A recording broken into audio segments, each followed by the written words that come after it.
Vamos adelante con el accionante de la causa 39, doctor Fernando Efraín Sempertegui Ontaneda, en calidad de rector de la Universidad Central del Ecuador. Le consulto, doctor, ¿quién va a hacer uso de la palabra durante los 20 minutos que tiene asignada la causa 39, que sería la última de los accionantes? Anuncio también que después de esta intervención voy a conceder 3 minutos de receso, dado que todos estamos conectados y sentados para que podamos tomar un vaso de agua o cualquier cosa. Doctor Sempertegui, por favor. Buenos días, doctora. Buenos días. Voy a intervenir en primer lugar y luego intervendrá el doctor Ramiro Acosta Cerón, Procurador General de la Universidad Central del Ecuador. Muy bien, doctor. Por favor, me confirman si es que el doctor Ramiro Acosta tiene habilitado el micrófono y la cámara para que pueda hacer uso de la palabra cuando le corresponda.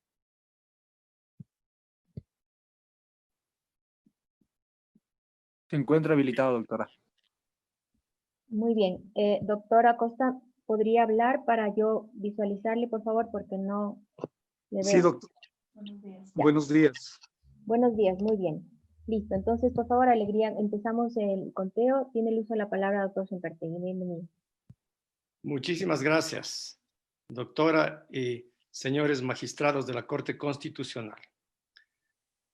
Soy un médico, no tengo el gusto de ser abogado.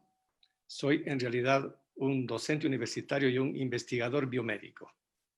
¿Quién habría dicho que en algún momento me encontraría ante este alto tribunal para argumentar a favor de la educación pública, de la educación superior pública? La Corte Constitucional, en su pronunciamiento provisional, expuso dos argumentos notables. El primero, que la reducción del presupuesto tiene un alcance excluyente. Y el segundo, que la reducción del presupuesto es discriminatoria. Con estos dos razonamientos, la Corte Constitucional se adentra en un horizonte de comprensión de la educación superior pública de notable implicación social. Es decir, los señores magistrados comprenden que el derecho a la educación no se satisface solamente con el acceso de los jóvenes a las universidades y politécnicas, sino que se satisface cuando se cumple también el requisito de calidad. Lo uno y lo otro configuran la realización del derecho a la educación, y es la opción que tomó la Corte Constitucional en su primer pronunciamiento. Por lo tanto, en coherencia, el rector de la Universidad Central espera que el pronunciamiento definitivo ratifique ese enfoque conceptual de los señores magistrados de la Corte Constitucional. Tiene una repercusión significativa esta opción, porque se relaciona con el poder de la educación para construir equidad. Y esto es particularmente importante en sociedades como las nuestras de Latinoamérica, desgarradas por profundas inequidades. Y tiene que ver con el concepto moderno de desarrollo humano, que es acrecentar las oportunidades para que más y más personas, más jóvenes en este caso, puedan tener un proyecto de vida y realizarlo. La Universidad Central se adhiere a este principio del desarrollo humano, es un principio inspirador de nuestra institución. Calidad, oportunidad y calidad. La pandemia en la que estamos inmersos ha mostrado a la sociedad ecuatoriana, y sin duda no se ha escapado a la atenta observación de los señores magistrados, la importancia que tiene formar profesionales altamente calificados. Los médicos de posgrado, las enfermeras, los técnicos de laboratorio, los técnicos de imagen, los rehabilitadores, los psicólogos han sido actores notables en el control de la epidemia en estas semanas en el país y particularmente en Quito, y todos esos recursos altamente calificados son producto de la universidad, especialmente de la universidad pública, en este caso de la Universidad Central del Ecuador, a la cual represento. En consecuencia, invertir en educación tiene notable impacto social. Y el modelo por el que ha optado la Corte Constitucional se opone de manera sustancial a otra visión sobre la educación pública que todavía prevalece. La idea de que la educación pública tiene que ser limitada, con profesores mal pagados, que se desempeñan en ambientes precarios, con recursos de aprendizaje limitados. Ni qué decir, laboratorios, investigación científica o desarrollo tecnológico. Esa visión de la educación pública es anacrónica y no es compatible con los desafíos del desarrollo social y la construcción de una sociedad más dinámica y equitativa. De manera que la Universidad Central sirve también a esa causa y coincide con los postulados de los señores magistrados de la Corte Constitucional. Es evidente que la disminución del presupuesto afecta a los dos aspectos del derecho, el acceso y la calidad. Y por eso es importante preservar presupuestos adecuados. Los presupuestos de la educación superior pública son limitados y han venido en reducción sistemática en los últimos años. De manera que la inversión per cápita, en el caso de la Universidad Central, es menos de $3,000 por estudiante por año. Sin embargo, el manejo eficiente del reducido presupuesto ha permitido mantener los estándares de calidad a los que no queremos renunciar, porque renunciar sería menoscabar el derecho de la juventud a una educación profesional de alta calidad. En los últimos años, la reducción del presupuesto ha afectado sobre todo a la inversión, es decir, a los recursos de enseñanza, aprendizaje y a la infraestructura. Ya cada vez es un segmento más pequeño el de nuestro presupuesto para esos recursos y prácticamente ya no hay presupuesto para infraestructura. De modo que cuando se dice que la universidad no ejecuta el presupuesto, hablemos de ese segmento pequeño, más o menos el 10% del presupuesto, que está dedicado a compras menores, de equipos menores e insumos de gestión, y algo para laboratorios. Si el presupuesto, que como su nombre indica es un presupuesto, no se convierte en disponibilidad, simplemente no hay nada que ejecutar. Y si la disponibilidad es tardía, como ocurre con frecuencia en este segmento, cuando las asignaciones pueden hacerse disponibles en el último trimestre del año, entonces los procesos abruman al sistema de contratación pública y no pueden cumplirse en un lapso tan corto, porque además, y estos señores magistrados deben conocer mejor que yo, el sistema de contratación pública contiene normas aplicables a la función ejecutiva, no a la academia. De manera que para las universidades comprar insumos químicos, insumos bioquímicos, anticuerpos, enzimas, materiales de laboratorio, resulta realmente una proeza. Y afecta eso decisivamente, no solo a la ejecución presupuestaria, sino a los desafíos de la investigación científica, que es consustancial con la vida de la universidad. Una universidad que no investiga afecta la calidad de la formación profesional. Como rector y como investigador he sido obsesivo en defender la importancia de la investigación científica. Y la Universidad Central y la Universidad Pública en general ha mostrado desarrollos notables en los últimos años, con presencia de investigadores muy calificados y de contribuciones científicas originales que han sido recogidas por revistas científicas de alta jerarquía mundial. ¿Por qué la investigación científica es consustancial con la vida de la universidad? Porque le permite al profesional conocer su realidad, desenvolverse en ella con más solvencia e incidir en los cambios necesarios para mejorar las condiciones de vida de la sociedad en la que se desenvuelve. Entonces, el recorte presupuestario sí afecta, sin ninguna duda. Entendemos, como universitarios, el difícil momento por el que atraviesa el país.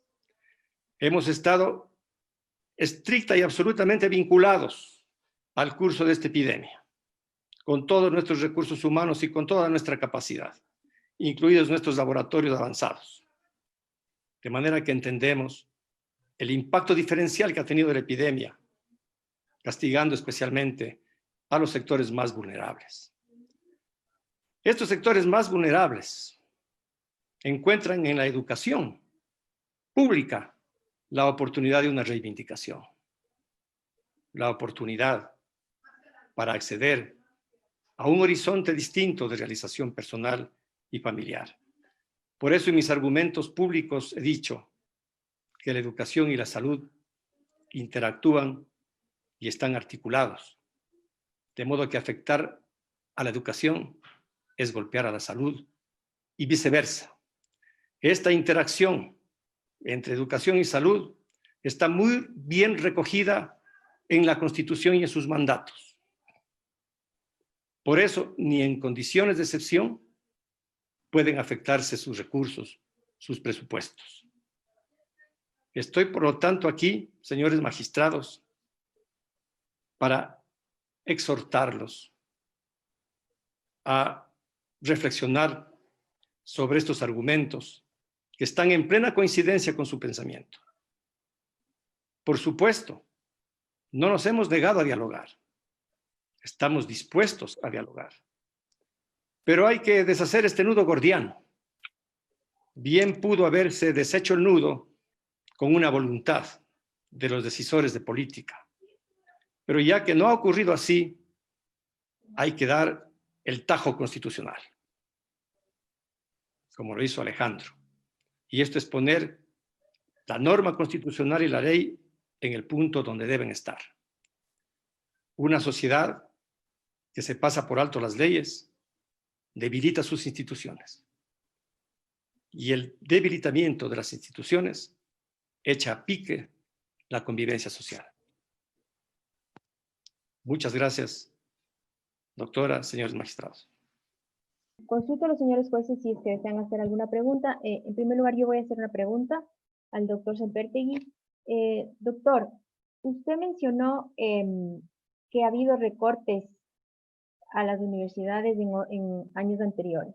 ¿A qué se han debido esos recortes? Por favor, si nos puede explicar. Las universidades participan en el impuesto a la renta y en el IVA, de manera que se distribuyen las recaudaciones para todas las universidades públicas. Las universidades públicas tienen cada vez más demanda por la presión demográfica que representa los bachilleres que se forman en la segunda enseñanza. Y la Universidad Central, por ejemplo, ha ampliado su oferta de plazas de manera muy significativa en los últimos años. Espero no equivocarme, pero creo que es la universidad pública que más plazas ofrece a bachilleres. Estamos recibiendo 12,000 por año. Pero el presupuesto ha venido en disminución, lo cual quiere decir que la asignación per cápita está en disminución. De manera que este es un problema importante. Aparecieron recientemente unas universidades nuevas que también pasan a formar parte del conjunto de universidades que tienen que ser copartícipes de esta distribución de la recaudación tributaria. Pero también hemos podido detectar que las liquidaciones de la recaudación tributaria de los años anteriores tuvo errores y errores que han venido en menoscabo de la asignación que nos correspondía en años anteriores. Y este es un aspecto que debemos, pues, esclarecer con el Ministerio de Finanzas, a fin de corregir estos déficits que se han perennizado en los últimos años y evitar que amenacen la continuidad de nuestra oferta en el año 2021. Entonces, esta es la situación que ha vivido el presupuesto de la universidad pública. Lo que ocurre es que menos del 1% del PIB se asigna a la educación superior pública en el Ecuador. Y esa es una asignación pequeña, especialmente para la demanda acrecentada de nueva población de jóvenes bachilleres, como decía, que aspiran a la oportunidad de la educación superior para que se realice el derecho a la educación. Esa es la realidad, doctora. Doctor Grijalva. Muchísimas gracias, doctora Corral. Quisiera al doctor Sempertegui muy brevemente, si es que me puede dar alguna razón y explicación alrededor de un argumento que se ha dirimido para justificar los presupuestos de las universidades, que tiene que ver con el uso eficiente de los recursos por parte de las universidades. Yo quisiera que no piensen en la Universidad Central exclusivamente, sino en el sistema universitario en general, y quisiera saber cuál sería su réplica en relación a eso de que el uso no es eficiente en el sistema universitario, uno, y dos, si es que podría decir muy brevemente cuáles serían las formas de garantizar que el uso de recursos públicos por parte de la universidad es eficiente. Muchas gracias por la pregunta. Es muy pertinente. La eficiencia del trabajo universitario se mide, y así es como establecen las evaluaciones internacionales, se mide por la calidad de los recursos que forma. Ese es el criterio prevaleciente. Luego, por la calidad de sus investigaciones científicas. Luego, por sus desarrollos tecnológicos.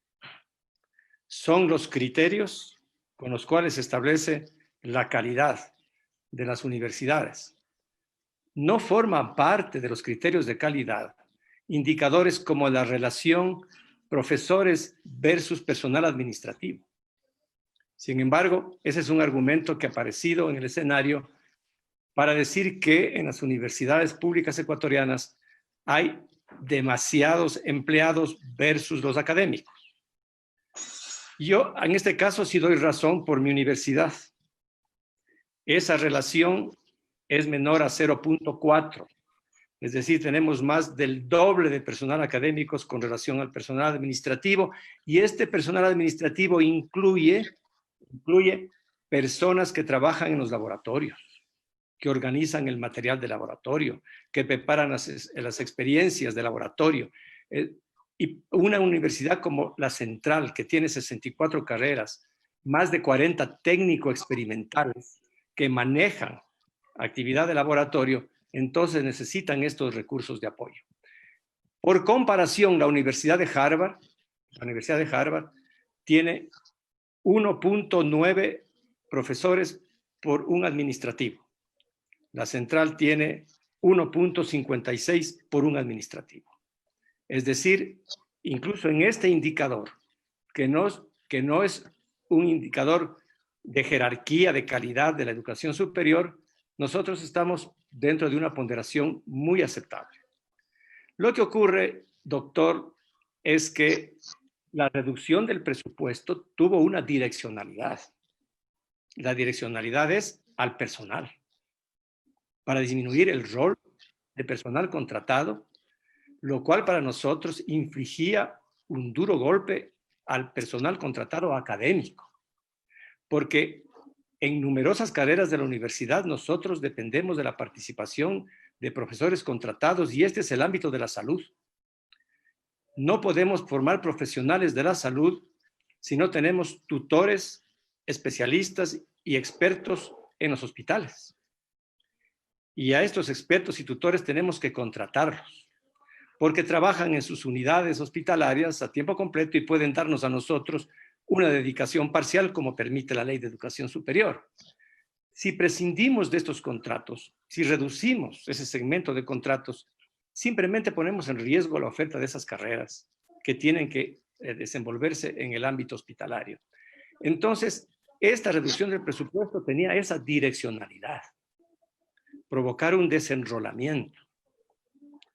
Con esa idea, perdónenme que lo diga, con esa idea de que cuando hay que disminuir el tamaño del Estado, siempre se lo reduce en educación y en salud. Y entonces se achican las calidades de la educación superior y eso viene, me permito reiterar, en menoscabo de la calidad de formación profesional que debemos preservar. Gracias, doctor. Por favor, el doctor Grijalva quería hacer una pregunta.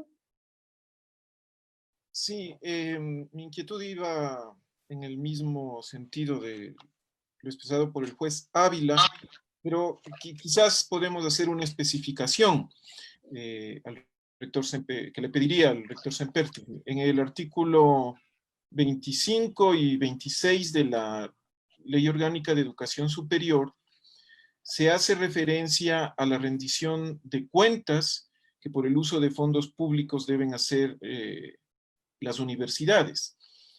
Y se habla allí de la organización de un sistema conjuntamente con Contraloría para estos efectos. Entonces, me parece esto muy importante porque quizás podría ayudar no solo al control, sino a mejorar los niveles de ejecución de esos recursos en las universidades en que esto sea necesario. Le quisiera preguntar al rector qué tan desarrollado está este mecanismo. Entiendo, existe alguna normativa, pero si está funcionando adecuadamente, justamente para que, digamos, la ejecución adecuada también permita a las universidades tener los recursos que requieren en un momento como este de dificultad fiscal para el país. Sí. Gracias por la pregunta, doctor. Como me permití subrayar, la subejecución presupuestaria corresponde al componente del presupuesto que es para compra de materiales, insumos y pequeños equipos. Es una asignación presupuestaria pequeña en el conjunto del presupuesto que se ha venido a menos de manera sostenida. Como indiqué, ya no tenemos presupuesto para infraestructura. Y en la central este sí es un problema muy serio porque tenemos edificios ya de 70 años, que más vale construir nuevos que repotenciarlos para convertirlos en edificios inteligentes si queremos albergar toda la tecnología moderna que implica la universidad moderna. Pero la subejecución tiene un embudo fenomenal en el sistema de contratación pública que está diseñado para la función ejecutiva. Es casi imposible ejecutar el presupuesto para insumos de investigación científica. Desde hace rato está pendiente, en el marco de la LOES reformada, que las universidades públicas dispongamos de un sistema propio de contratación pública, que entienda nuestros matices y nuestras especificidades. Eso nos permitirá ejecutar mejor este rubro del presupuesto, que además siempre se transfiere de manera tardía, porque el presupuesto es eso, es una expectativa. El presupuesto no es dinero disponible. Se ejecuta el presupuesto a medida que el Ministerio de Finanzas hace disponibles las partidas.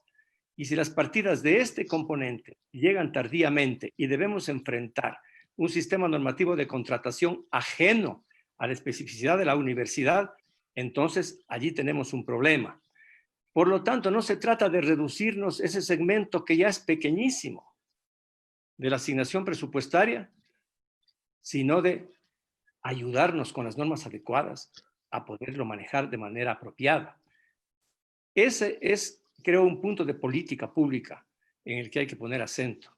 Así que la pregunta muy bienvenida porque me ha permitido hacer una aclaración muy precisa. Muchas gracias.